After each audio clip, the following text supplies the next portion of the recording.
Hello guys, welcome to my channel Chemical Diary. Many videos I have posted in English. So what I want to say that today I'm going to post video in Hindi. मेरे बहुत सारे viewers हैं, उनका कहना है कि मैं हिंदी में वीडियो बनाऊं ताकि वो बहुत अच्छी तरह लाभ उठा सके। तो मैं SRU प्रोसेस आज हिंदी में बनाऊंगा। तो सबसे हम जानते हैं कि SRU बहुत ही इंपॉर्टेंट यूनिट है और आप देखते हैं कि इसके बहुत सारे जॉब्स है। SRU सल्फर रिकवरी यूनिट, इसका मेन फंक्शन क्या है? सबको सबसे पहले इस प्लांट के बारे में जानने से पहले हमको चाहिए कि इस प्लांट का मतलब क्या है और क्यों ये प्लांट सेटअप किया गया है, और ये प्लांट का मेन बेनिफिट क्या है और इसके लॉसेस क्या है, एडवांटेजेस क्या है, और इससे पहले कौन से यूनिट्स है, ये भी हमें जानना बहुत ज़रूरी है। चलिए इस वीडियो में हम यही जानते हैं कि SRU प्लांट का बेनिफिट क्या है और क्यों सेटअप क्या किया गया है। हाँ देखिए, बहुत सारे प्लांट है जैसे अमाइन रीजनेशन यूनिट है, सौर वाटर स्ट्रिपर यूनिट है। वहाँ से जो भी हाइड्रोजन सल्फाइड गैस रिकवर होती है उसको देखिए यहाँ पर भेजा जाता है सल्फ़र रिकवरी यूनिट में। और सल्फ़र रिकवरी यूनिट का मेन फंक्शन ये है कि वो H2S गैस को प्रोसेस करता है, बर्न करता है। प्रोसेस करने के बाद उसमें से लिक्विड सल्फ़र निकालते हैं और वो सल्फ़र एसिड कंपनी को भेजा जाता है या कोई और प्लांट में केमिकल कंपनीज़ में यूज़ किया जाता है। तो मेन फंक्शन SRU यूनिट का यही है कि हाइड्रोजन सल्फाइड गैस को प्रोसेसिंग किया जाता है और उसको सल्फ़र में कन्वर्ट करते हैं। तो यही रीज़न है इसका करने का। और सल्फ़र रिकवरी यूनिट का मेन फंक्शन ये भी है कि ये यूनिट पॉल्यूशन को बहुत ही कम मात्रा में कम कर देती है। जैसे कि अगर आप हाइड्रोजन सल्फाइड को अगर आप लिक्विड सल्फ़र में नहीं कन्वर्ट करोगे और डायरेक्ट अगर आप फ्लेयर में बर्न करोगे तो SO2 रिलीज़ होगी, और वो SO2 एटमॉस्फेयर के लिए और मैं क्या कहूँ कि इवन हेल्थ के लिए अच्छी नहीं है। इसलिए SO2 को बोले सो H2S को प्रोसेस करके लिक्विड सल्फ़र में बदलना, और लिक्विड सल्फ़र को फिर दूसरी कंपनीज़ या तो वो केमिकल या शैम्पूस या कोई मेडिसिन्स में यूज़ करते। मेनली इसका सल्फ़र का हेल्प देके सल्फ्यूरिक एसिड बनाने में यूज़ किया जाता है। 90% sulphur is utilised in making sulphuric acid, यहाँ पर ज़्यादा यूज़ किया जाता। तो हमने सीख लिया है कि सल्फ़र रिकवरी यूनिट किस लिए बनाया गया है और क्या करते हैं बनाकर, और मेन पर्पस क्या है। चलिए अब हम देखते हैं कि सल्फ़र रिकवरी यूनिट का फंक्शन कैसे होता है। चलिए आइए दोस्तों, हम यहाँ से देखते हैं सबसे पहले इसका। और हमको इससे पहले कि जानना ज़रूरी है कि इसका रॉ मटेरियल्स क्या है और एंड प्रोडक्ट्स क्या है। हाँ सिंपल देखिए, सल्फ़र रिकवरी यूनिट का रॉ मटेरियल है हाइड्रोजन सल्फाइड गैस, जो एक सोर गैस फॉर्म में मिलती है हमको। Sour gas is nothing but acidic gas, और सावर गैस हाइड्रोजन सल्फाइड को कहा जाता है। ये देखिए SWS सोर वाटर स्ट्रिपर से हमको H2S गैस आती है हाइड्रोजन सल्फाइड, और एक अमाइन रीजनेशन यूनिट से भी आती है, और हमको इसका and tail gas treating unit से भी आती है। बट मेन क्वांटिटी देखिए ये दो यूनिट है जो जिससे ज़्यादा आती है। चलिए हम देखते हैं अमाइन रीजनेशन यूनिट भी क्या है। ये टेल गैस ट्रीटिंग यूनिट मैं आपको बाद में बताऊँगा। सल्फर रिकवरी यूनिट है।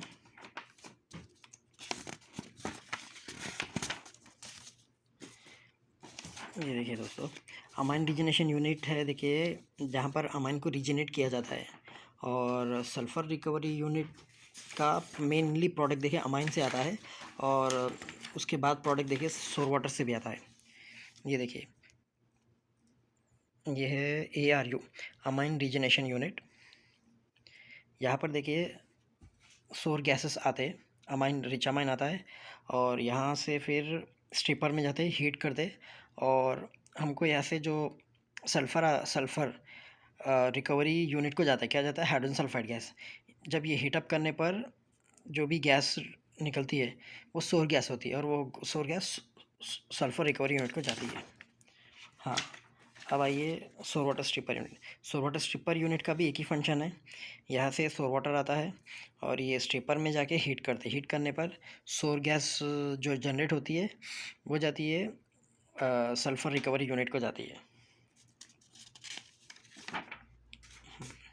तो आपने देख लिया कि हमारे दोनों भी रॉ मटेरियल सोर वाटर स्ट्रिपर का हाइड्रोजन सल्फाइड और सोर वाटर गैस का हाइड्रोजन सल्फाइड यहाँ पर नॉकआउट ड्रम में आता है। ये दो नॉकआउट ड्रम है। यहाँ पर सोर गैस आती है, आकर इसमें एक प्लेट होती है, चेवरॉन प्लेट की वैसी एक प्लेट होती है।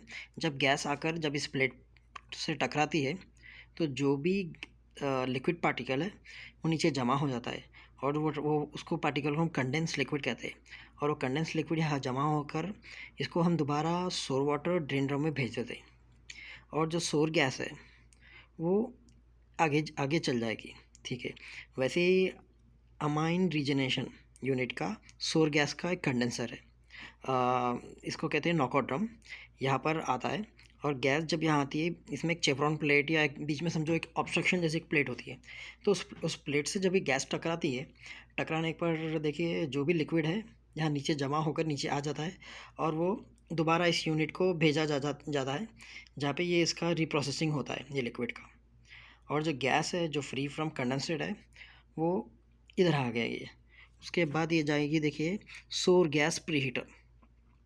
ये प्रीहीटर एक टैंक जैसा होता है जिसमें वो एसएस का टैंक होता है, क्योंकि सोर गैस एक्सट्रीमली एसिडिक है, तो आप या एसएस का यूज़ करिए, या इवन आप अगर आप एसएस कॉस्टली लगता है तो आप सीएस यूज़ करते थे, लेकिन आपको टैंक में ब्रिक लाइनिंग देना पड़ेगा ताकि आपको उसकी लॉन्ग लाइफ मिलेगी। ठीक है, हम डिज़ाइन के बारे में बाद में जाते हैं, चलिए प्रोसेस देख लेते हैं। तो सोर गैस देखिए ये 2 नॉकआउट ड्रम से इधर आकर मिल जाती है, और इस टैंक में सोर गैस जाती है, और साथ ही साथ देखिए इस टैंक में सोर गैस जा रही है, और हमको इसको फर्नेस में भेजना है। भेजने से पहले हम इसको हीट करेंगे, तो इसको कहते ये है सोर गैस प्री हीटर।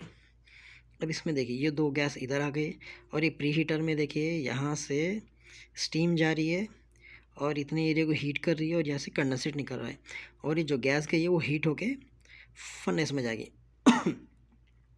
ठीक है, तो ये हमारा फर्नेस है, फर्नेस में जाएगी। और उसके बाद देखिए जैसे एयर प्री हीटर है, और ये सोर गैस प्री हीटर है, तो यहाँ से भी यहाँ पर भी ऐसे ही स्टीम जाएगी और कंडेंसेट निकलेगा ऐसे ही। ठीक है, चलिए दोस्तों, मैंने तो अभी आपको रॉ मटेरियल का इंट्रोडक्शन दिया हूँ, सोर वाटर का, और सोर वाटर अमाइन रीजनेशन यूनिट से सोर गैस का, और एयर का। चलिए मैं आपको सबसे पहले इक्विपमेंट्स बताता हूँ कौन से इक्विपमेंट यूज़ किया जाता है, उसके बाद आपको बहुत ही आसानी रहेगी। इक्विपमेंट में देखिए हमारे पास नॉकआउट ड्रम है, जो SWS से जो गैस आ रही है सोर गैस उसके लिए, और जो सावर गैस जो ARU अमाइन रीजनेशन यूनिट से आ रही है उसके लिए एक knockout drum, separate knockout drum. और ये 2 गैस जो यहाँ से निकलेगी और ये जाएगी सावर गैस प्री हीटर, तो इसमें जहाँ भी H2S हाइड्रोजन सल्फर जाएगी उसको हीट करके हम फर्नेस में भेजेंगे। और यहाँ से ये हमारा है देखिए एयर फिल्टर है, और ये प्रोसेस एयर फैन है, जो यहाँ से फ़िल्टर होगी एयर, और फ़िल्टर होके वो एयर का टेम्परेचर बढ़ाने के लिए हम इसको भी प्री हीटर से भेजेंगे। प्री हीटर में फिर एयर प्री हीट होगी, प्री हीट होकर वो एयर यहाँ से जाएंगी फर्नेस में। देखिए फर्नेस में जाएगी, इट्स नॉट ऐसा ज़रूरी नहीं कि फर्नेस में सल्फ़र H2S SO2 में सल्फ़र में कन्वर्ट हो या ना हो। तो इस बात की श्योरिटी के लिए हमारे पास एक बहुत अच्छा सिस्टम है, वो है BMS, बर्नर मैनेजमेंट सिस्टम। ये BMS ऐसा सिस्टम है जो ये एसिड गैस और एयर इसका करेक्ट रेशियो में मिक्स कर ये फर्नेस में भेजता है। उससे क्या होता है कि यहाँ पर अच्छी एक एक्यूरेट रेट पर बर्निंग होगी और सल्फ़र अच्छी तरह निकलेगा। ठीक है, ये हमारा रिएक्शन फर्नेस है जिसका टेम्परेचर 1000 डिग्री तक होता है, और इसमें सल्फ़र हाइड्रोजन सल्फाइड कन्वर्ट हो जाता है लिक्विड सल्फ़र में। ठीक है, उसके बाद देखिए ये है हमारे पास वेस्ट हीट बॉयलर, और इसके ऊपर है स्टीम ड्रम। जब यहाँ से 1000 डिग्री की गैस जाती है तो हीट जनरेट होती, बहुत ही सारी हीट होती है, और उस हीट को रिकवर करने के लिए हमारे पास वेस्ट हीट बॉयलर है जो गैस को कम करता है। और वेस्ट हीट बॉयलर से फिर उसके बाद वाला जो गैस है वो कंडेंसर जाती है, तो ये कंडेंसर का काम है कंडेंस करना है, और वैसे ही वेस्ट हीट बॉयलर का काम है हीट को रिमूव करना है।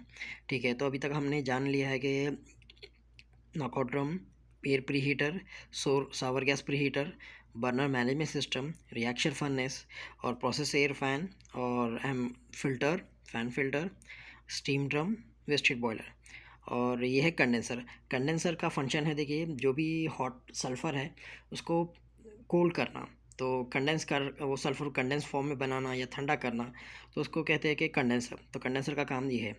और उसके बाद हीटर है, जो गैस कंडेंस हो गई वो दोबारा जब इधर भेजने के लिए, आगे भेजने के लिए हीटर है जो हीट करेगा। उसके बाद हमारे पास है देखिए क्लॉस कैटालिटिक रिएक्टर है, जहाँ पर जो रिमेनिंग आपकी SO2 है वो लिक्विड सल्फर में कन्वर्ट होगी। उसके लिए ये रिएक्टर है जो हम इसको कहते थे क्लॉस कैटालिटिक रिएक्टर और कन्वर्टर, ठीक है। और उसके बाद आगे भी हमारे पास वही है देखिए, कंडेंसर है, हीटर है, क्रॉस कैटालिटिक रिएक्टर है, कंडेंसर है, टेल गैस ट्रीटिंग यूनिट है और सल्फर कलेक्शन पेट, ठीक है। ये इतने ही इक्विपमेंट्स है देखिए जो मेनली SRU में यूज़ होते हैं। तो आपने अभी तक सल्फर रिकवरी यूनिट का सेटअप का फंक्शन जान लिया है, मेन पर्पस जान लिया है और इक्विपमेंट्स जान लिए। चलिए अब हम आगे प्रोसेस के लिए और जाते हैं आगे, ठीक है। जैसे मैंने आपको बताया कि हमारे पास सॉवर गैस 2 यूनिट से आती है, सौर वाटर सिस्टम अमाइन रिजनेशन यूनिट, और भी टेल गैस ट्रीटिंग यूनिट से भी आती है, और नेचुरल गैस का से भी जो आती है वो भी इधर आती है। हाँ, यहाँ पर आई। और यहाँ से फिर देखिए सॉवर गैस जो है वो हीट होती है किधर, सॉवर गैस प्री हीटर में। अब सॉवर गैस प्री हीटर में देखिए यहाँ पर मेनली स्टीम जाती है, स्टीम इसमें जाएगी और जो गैस है उसको कंटिन्यूसली स्टीम इसमें जाती है और कंडेंसेट निकल के आता है। इसमें एक कॉइल सिस्टम की तरह होता है। I can say that area of cross section उसका देखिए ऐसा टेढ़ा एक स्पायरल रिंग की तरह होता है। तो इसमें स्पायरल रिंग की तरह होता है और स्टीम ऐसे जाती है और उसको रेसिडेंट टाइम भी मिल जाता है और वहाँ से फिर कंडेंसेट बन के निकल जाती है। और जो गैस स्टीम कॉइल से पास होती है वो हीट हो जाती है। और वैसे ही देखिए सॉवर गैस जो हमारी प्रीहीट हो गई है फर्नेस को जाने के लिए, और यहाँ वैसे ही इधर से जब हम ये प्रोसेस एयर फैन स्टार्ट कर दें तो उसमें बहुत सारी मट्टी डर्ट होती है एटमॉस्फेयर में, तो वो सब कैच करने के लिए और ये डर्ट जो फर्नेस में नहीं जाने के लिए, ताकि वो ऐश कंटेंट ना बने और ना ही हमारे कैटलिस्ट रिएक्टर है क्रॉस रिएक्टर उसको प्लग ना करे, तो हम क्या करते हैं इधर सामने फ़िल्टर रखते हैं। तो फ़िल्टर से जब ये एयर सक करता है तो क्लीन एयर जाती है, और ये उसके बाद ये एयर देखिए डिस्चार्ज ये जा रहा है एयर प्री हीटर को जा रहा है। एयर प्री हीटर में देखिए स्टीम इनलेट है और उसका फिर उसका आउटलेट है कंडेंसर। जब इसमें स्टीम जाती है और एयर को हीट करती है तो जो ठंडी एयर है वो गर्म हो जाती है और इसका जो स्टीम है वो कंडेंसेट में बदल जाता है। उसके बाद देखिए हॉट एयर यहाँ से BMS में चले गई और हॉट सॉवर गैस BMS में चले गया, और जितनी सॉवर गैस हमारे पास है उसके हिसाब से बोले यहाँ पर एयर ऐड होगी और वो दोनों का परफेक्ट रेशियो में इधर फर्नेस में आ जाएगी। और जब ये सल्फ़र रिएक्शन फर्नेस में आएगी तो इसमें दोनों हीट हो गए, हीट होकर H2S वो से कन्वर्ट हो जाएगी सल्फ़र में, लिक्विड सल्फ़र में और SO2 गैस में। अब यहाँ से जो भी गैस देखिए यहाँ पर रिमूव जो रिएक्ट हो गई है और कन्वर्ट हो गई है वो जाएगी सीधा वेस्ट हीट बॉयलर को। इसका टेम्परेचर देखिए 1000 डिग्री होता है, बहुत ही ज़्यादा है। तो उस टेम्परेचर को हमको दोबारा लिक्विड सल्फ़र में कन्वर्ट करने के लिए इस टेम्परेचर को हमको क्वेंच करना पड़ेगा, और इतना टेम्परेचर को डाउन करने के लिए हमारे पास सबसे अच्छा ऑप्शन है कि वेस्ट हीट बॉयलर और एक सुपर हीटर। तो हम उसके बाद देखिए यहाँ पर वेस्ट हीट बॉयलर होता है और गैस यहाँ से जाती है, गैस यहाँ से जाती है और वेस्ट हीट बॉयलर में देखिए बॉयलर फीड वाटर आता है। यहाँ पर मैंने ड्राइंग में तो नहीं डाला हूँ ताकि कॉम्प्लिकेटेड ना हो, तो boiler feed water waste heat boiler में ऐड किया जाता है और कंटिन्यूसली स्टीम बनती है। और जो स्टीम बनी देखिए वो स्टीम बोले सो स्टीम टरबाइन को जाती है और टरबाइन से टरबाइन जाती है, स्टीम यहाँ पे बनती है 40 kg तक बनती है और कुछ प्लांट में 25 kg बनती है। ये सब एक प्लांट की कैपेसिटी और डिज़ाइन के हिसाब से होता है। तो यहाँ से जो 35 kg जो स्टीम बनी है, ये 1000 डिग्री की जब गैस जाएगी तो यहाँ पे बहुत सारा हीट जो डेवलप है उसे स्टीम बन जाती है, और वो स्टीम ड्रम में जो स्टीम बनी है वो सीधा जाएगी टरबाइन को जाएगी। यहाँ की जो स्टीम है देखिए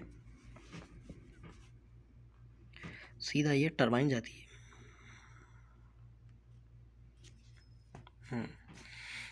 ये यहाँ की जो स्टीम है वो सीधा टरबाइन जाएगी और टरबाइन जाने पर ये स्टीम जो टरबाइन जो घूमता है उसे बोले सो इलेक्ट्रिसिटी जनरेट होती है। और जब उसका जब प्रेशर 40 kg की स्टीम जब जाएगी तब इसका कन्वर्ट होता है देखिए 12 kg और 10 kg तक इसका प्रेशर रिटर्न प्रेशर होता है टरबाइन का। सो 40 kg और इसका मतलब 30 kg टरबाइन घुमाने में यूटिलाइज हुई और वो 30 kg प्रेशर से देखिए इलेक्ट्रिसिटी बनाई जाती है। हाँ, वो यहाँ यूज़ आता और बाकी का जो प्रेशर है वो प्रेशर देखिए जो स्टीम है रिटर्न स्टीम यहाँ पर यूज़ किया जाता कंडेंसर में, हीटर में। यूज़ किया जाता है, जो जो स्टीम है। और बाकी की स्टीम है सल्फ़र कलेक्शन पिट में सल्फ़र का टेम्परेचर मेंटेन करने के लिए और सल्फ़र को मॉल्टन फॉर्म में रखने के लिए स्टीम को यूज़ किया जाता है। ठीक है, अभी हम आगे गैस के बारे में पढ़ते हैं और बाद में फिर हम स्टीम सेक्शन में भी जाएंगे आसानी आपकी आसानी के लिए। ठीक है, तो गैस देखिए यहाँ से वेस्ट हीट बॉयलर आ गई और वेस्ट हीट बॉयलर के बाद जो गैस गई है देखिए कंडेंसर आई है। कंडेंसर में देखिए यहाँ पर आपको इधर बॉयलर फीड वाटर भेजा जाता है। बॉयलर फीड वाटर का टेम्परेचर देखिए 100 टू 110 डिग्री होता है, उससे ज़्यादा नहीं होता है, ना ही उससे कम होता है। तो 100 डिग्री 110 डिग्री में जब इधर आएगी तो गैस जितनी भी है कंडेंस हो जाएगी इधर, क्योंकि गैस का इधर जो टेम्परेचर है 340 300 तक रहेगा। तो यहाँ पर इधर आएगी और इसका टेम्परेचर डाउन हो जाएगा। जैसे ही इसका टेम्परेचर डाउन होगा, जो लिक्विड वेपर फॉर्म में जो सल्फ़र है वो लिक्विड फॉर्म में हो जाएगी और यहाँ से ड्रेन लिक्विड सल्फ़र जितना भी है कलेक्ट होके सल्फ़र कलेक्शन पिट में आ जाएगा। तो ये पहला कंडेंसर है देखिए, जहाँ पर हमने मैक्सिमम सल्फ़र रिकवर कर लिया। और ये कंडेंसर का साइज़ बहुत ही बड़ा होता है, क्योंकि ये पहला कंडेंसर है जहाँ पर सल्फ़र मैक्सिमम क्वांटिटी में रिकवर हो जाता है। यहाँ पे रिकवर होने के बाद जो गैस जो कन्वर्ट नहीं हुई है लिक्विड सल्फ़र के लिए, वो गैस जो रिमेनिंग गैस है वो दोबारा इधर ऊपर से आ जाएगी और वो गैस फिर जाएगी देखिए हीटर में जाएगी। हीटर में हम ना ही कोई इलेक्ट्रिक कॉइल यूज़ कर रहे हैं, कुछ नहीं, हम इधर भी स्टीम यूज़ करेंगे। जो हमको टरबाइन को भेजने के बाद जो रिमेनिंग स्टीम है वो स्टीम इधर आएगी, जिसका प्रेशर देखिए 12 kg रहता, उसको हम यहाँ पर भेजेंगे।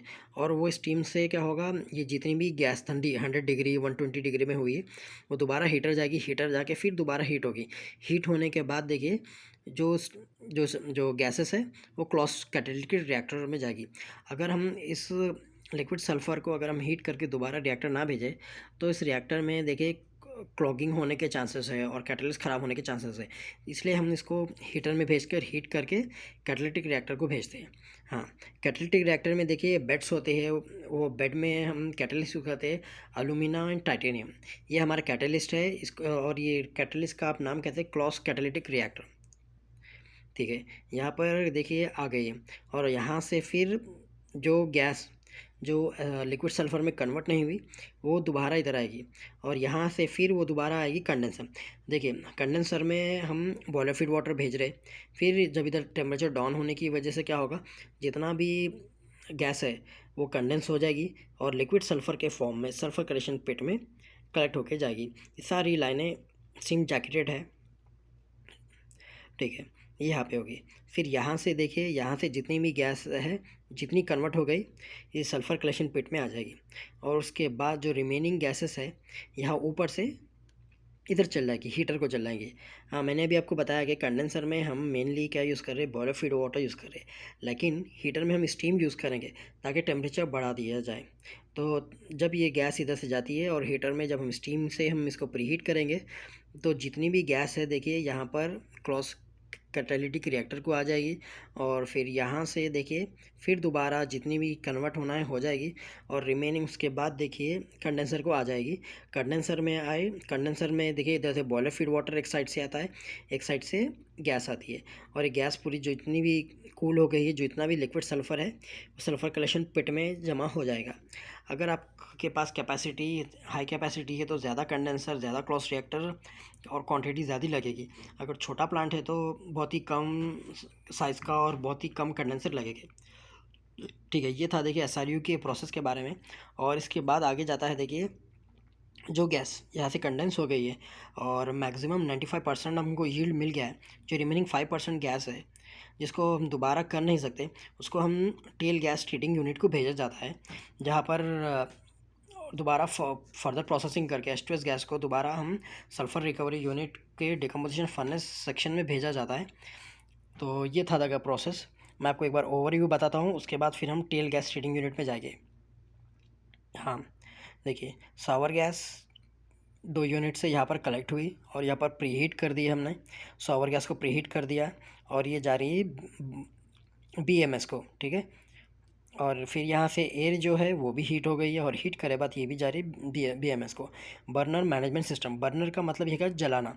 तो इसमें देखिए बर्निंग कर दे और यहाँ से गैस बर्न हो गई, बर्न होके ये गई यहाँ से जो गैस का रिजल्टेंट टेम्परेचर है 1000 डिग्री रहता है, वो टेम्परेचर को हमको कम करने के लिए हम वेस्ट हीट बॉयलर को भेजेंगे। फिर वेस्ट हीट बॉयलर से देखिए जो गैस है वो कंडेंसर गई और लिक्विड सल्फर कंडेंस होकर यहाँ पर आ गया, और जो गैसेस है रिमेनिंग जो कंडेंस नहीं हुई वो दोबारा जाएगी दूसरे रिएक्टर पर। वो रिएक्टर को हम क्लॉस रिएक्टर को भेजने से पहले हम उसको प्री हीटर या हीटर के पास भेजेंगे, जो वहाँ से हीट कर कर यहाँ पर देंगे।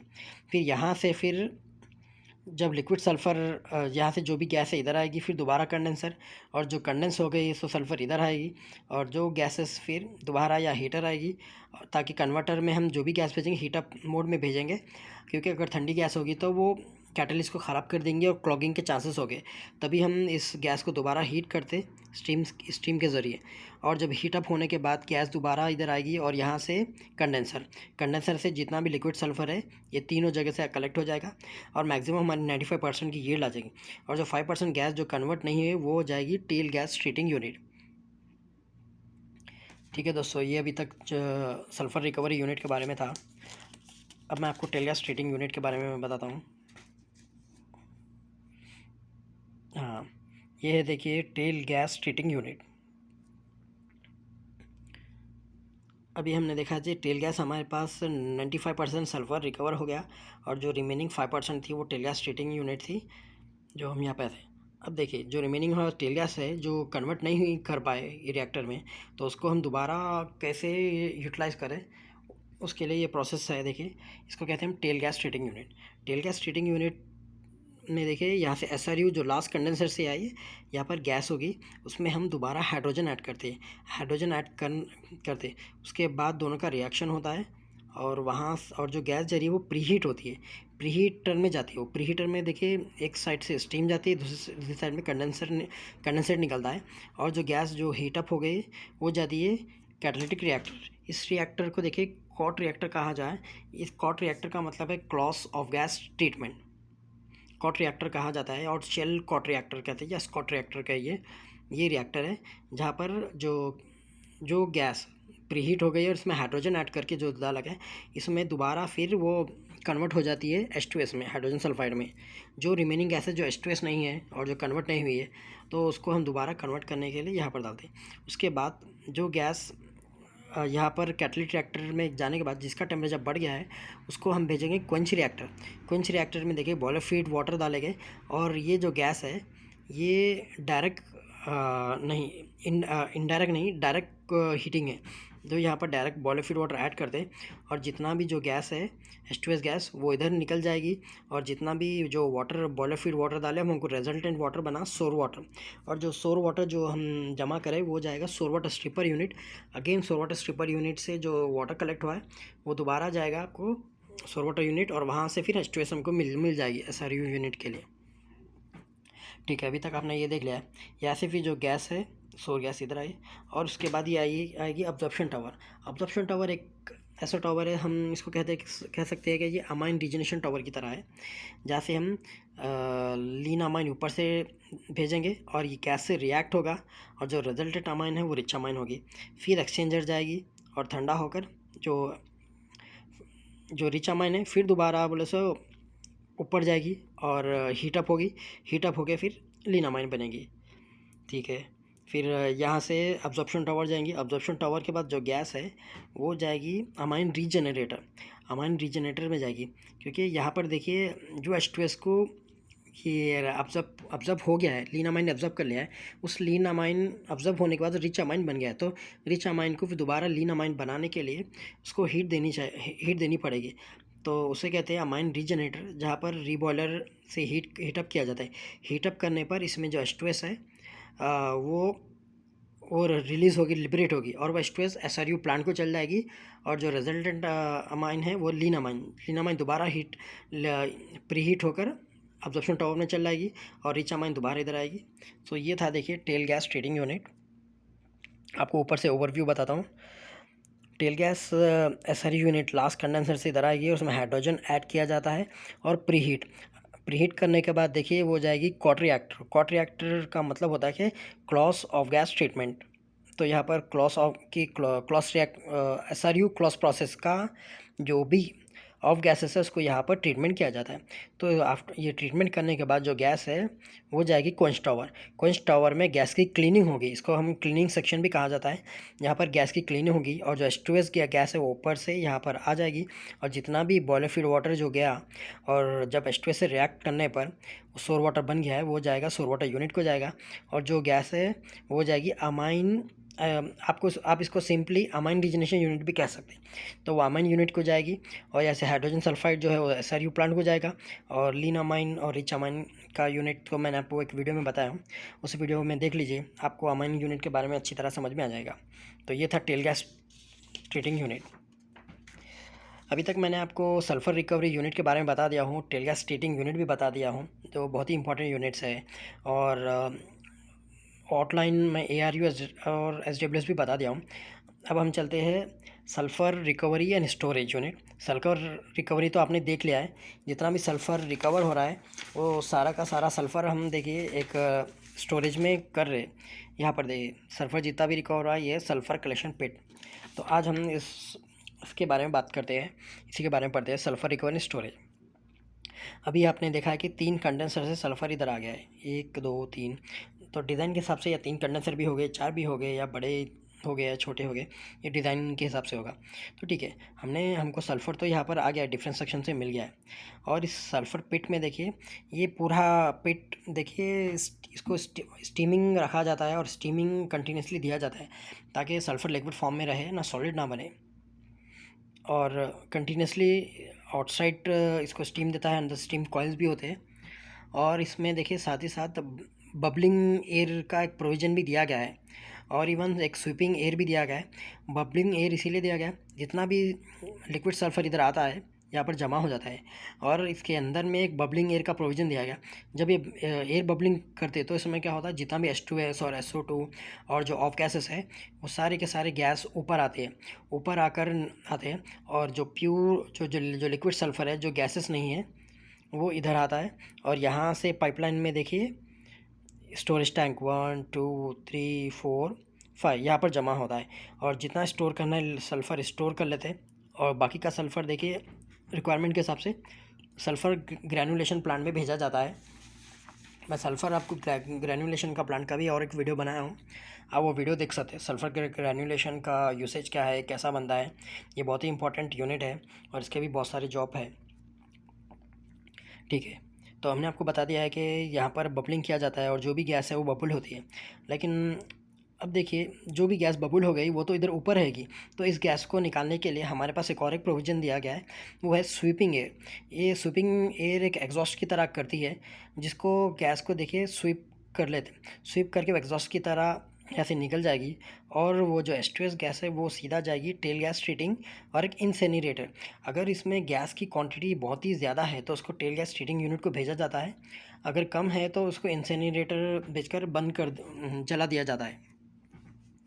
ठीक है, तो ये था देखिए। और इसमें जितने भी सारे लाइनें हैं स्टीम लाइन, ये सारे लाइनें स्टीम जैकेटेड है, क्योंकि देखिए यहाँ पर जो टेम्परेचर हमको मेंटेन करना चाहिए वो टेम्परेचर देखिए 110 टू 135 मेंटेन करना ज़रूरी है। अगर आप 135 टेम्परेचर मेंटेन नहीं करोगे तो ये लाइनें सॉलिडिफाई हो जाएगी और लाइनें में ब्लॉक हो जाएगी, तो आपका सल्फ़र ट्रांसपोर्ट करना या प्रोसेसिंग करना बहुत डिफ़िकल्ट होता है। उसके लिए इसमें कंटिन्यूस स्टीम चाहिए। तो ये सारी लाइनें जितनी भी है जैकेटेड होती है। ये लाइन के अंदर एक जैकेटेड लाइन, वो तो बहुत ही आसान तरीके से आपको कैसे समझाऊंगा कि एक लाइन होती है जिसके अंदर एक और एक लाइन होती है, डबल लाइन, लाइन के अंदर लाइन। जैसे समझिए कि एक पेन के अंदर रिफ़िल होती है, रिफ़िल में समझिए सल्फ़र जा रहा है और पेन के अंदर स्टीम है, तो उसी तरह लाइन के अंदर लाइन को स्टीम जैकेटेड लाइन कहते हैं। तो स्टीम अंदर की लाइन में देखिए सल्फ़र जाएगा, और वो ऊपर की जो लाइन है उसमें से स्टीम जाएगा, तो इसको जैकेटेड लाइन कहते हैं। बस इतना सिंपल, बहुत ही आसान है आपको समझने के लिए। ठीक है, ठीक है। अब ये तो अब मैंने पूरा कवर कर लिया हूँ, SRU कवर कर दिया हूँ, TGTU कवर हो गया है, और liquid sulphur handling and storage. अब इसका लास्ट ओवरव्यू बता देता हूँ मैं दोबारा, ताकि आपको समझने में आसानी हो। अगर आप कुछ नहीं समझे या कुछ डाउट्स है तो इधर क्लियर हो जाएगा आपके। ये देखिए हमारे कई कंडेंसर से जो सल्फ़र रिकवर हुआ है एसआरयू से, वो इधर आ जाएगा और इसमें कलेक्ट होगा। और ये जितना भी टैंक है ये पूरा स्टीम जैकेटेड है, और इसमें अंदर स्टीम कॉइल्स है जो कंटिन्यूसली सल्फ़र को लिक्विड फॉर्म में मेंटेन करने के लिए। इसका टेम्परेचर देखिए 150 से 200 तक मेंटेन किया जाता है। और जितना भी इसमें, और इसके अंदर एक बबलिंग एयर के लिए एक स्पार्जर की तरह एक काम करता है। इसमें से एयर हाई प्रेशर से कंटिन्यूसली दी जाती है, और जब ये इसमें से कंटिन्यूसली एयर निकलेगी, जितने भी गैसेस है इसमें, ऑफ गैसेस है, H2S है, SO2 है, जो भी गैसेस में प्रेजेंस है सल्फ़र में, ये ऊपर आ जाएंगे। और ये स्वीपिंग एयर है, जितना भी इसमें गैसेस कलेक्ट हुए इसको स्वीप कर कर ये इस पाइप में भेज देगा। और ये यहाँ से जितनी भी गैसेस कलेक्ट हुए वो पूरे गैसेस अगर ज़्यादा क्वांटिटी में हो रहे, ज़्यादा क्वांटिटी में तब आएगी अगर आपका क्रॉस रिएक्टर काम नहीं कर रहा है, या टेल गैस हीटिंग में कुछ प्रॉब्लम है, या क्रॉस रिएक्टर का एफिशिएंसी कम हो गई है ऐश कंटेंट या जो भी क्लॉगिंग की वजह से, तब टेल गैस हीटिंग की ज़्यादा गैसेस इधर होगी। तब हम ये जो H2S ज़्यादा जनरेट हो रही है उसको हम टेल गैस हीटिंग यूनिट भेजेंगे दोबारा रिकवरी के लिए। अगर H2S बहुत ही कम जनरेट हो रही है, उस H2S को हम इंसिनरेटर में भेजकर जला देंगे। ठीक है, यहाँ पर हो गया। तो जितना भी ऑफ गैसेस है, जहाँ पर जितने भी गैसेस है वो TGT यूनिट को या इंसिनरेटर को चल जाएगी और स्वीपिंग और बबलिंग के ज़रिए। और जितना भी सल्फ़र कलेक्ट हो गया है ये सल्फ़र स्टीम जैकेटेड लाइन के ज़रिए यहाँ पर आएगा और यहाँ पर कलेक्ट हो जाएगा। और यहाँ पे स्टोरेज टैंक है जहाँ पर कलेक्ट होगा, और बाकी का अगर रिक्वायरमेंट है तो वो सल्फ़र हो जाएगा, सल्फ़र ग्रैनुलेशन यूनिट को जाएगा। ओके फ्रेंड्स, ये मेरे बहुत सारे व्यूवर्स हैं जिनको हिंदी में चाहिए था, ये वीडियो स्पेशली उनके लिए है। अगर आप लोग को भी कुछ और चाहिए या हिंदी में कुछ वीडियोस को बनाना है तो मुझे बताइए। मैं अमाइन रीजनरेशन हो या सोर वाटर यूनिट हो, उसको भी मैं हिंदी में बनाऊंगा। थैंक यू दोस्तों।